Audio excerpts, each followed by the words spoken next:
नहीं नहीं, देखिए मेरी जिंदगी की सियासी जिंदगी की शुरुआत जो है वो लोग नहीं जानते हैं।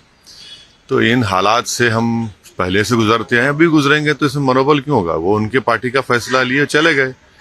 हम चुनाव जरूर लड़ेंगे और हमारे अध्यक्ष ने ये बात का ऐलान कर दिया है कि हम 100 सीट पर इलेक्शन लड़ने की तैयारी कर रहे हैं और इसी सिलसिले हम पूरे उत्तर प्रदेश में फिर रहे हैं, जनता से मुलाकात कर रहे हैं, जनसभाएं कर रहे हैं। संगठन मजबूत है तो हम अपने रास्ते पे चल रहे हैं। तो किसके साथ आपका अलायंस है? देखिए हम तो अभी भी शिवपाल यादव साहब से बातचीत में है। हमारी एक बार मुलाकात चंद्रशेखर रावत साहब से भी हुई, दूसरे भी कई दल से हमारी बातचीत हो रही है।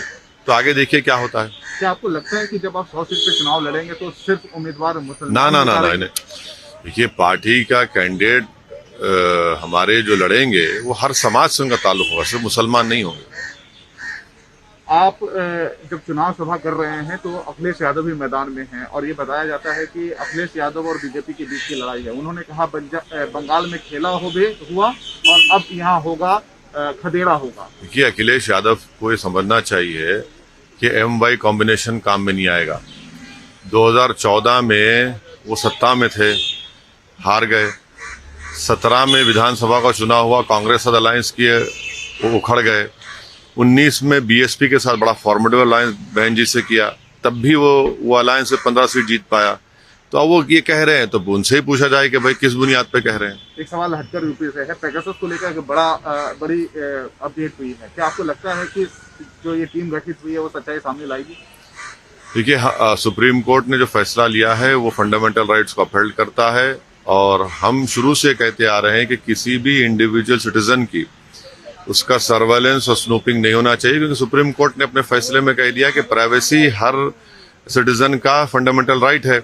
तो अब ये तमाशा कर रहे हैं, तो हम उम्मीद करते हैं कि जो सुप्रीम कोर्ट ने एक रिटायर्ड जज की कमेटी बनाई है वो सच्चाई को सामने लाएगी। सेशन चलेगा आने वाला सेशन? हम तो चाहते हैं सेशन चले, क्योंकि सेशन नहीं चलने से सरकार को फायदा होता है। सेशन चलेगा तो हम सरकार की नाकामियों को देश के सामने रखेंगे और सरकार से सवाल करेंगे और जवाब तलब करेंगे। एक आखिरी सवाल है आपसे, क्या आपको लगता है कि कोई अगर जांच पुलिस कर रही हो या फिर कोई एजेंसी कर रही हो, उसमें अगर मुसलमान का नाम आना, मुस्लिम कम्युनिटी का नाम आना, क्या जांच को भटकाता है?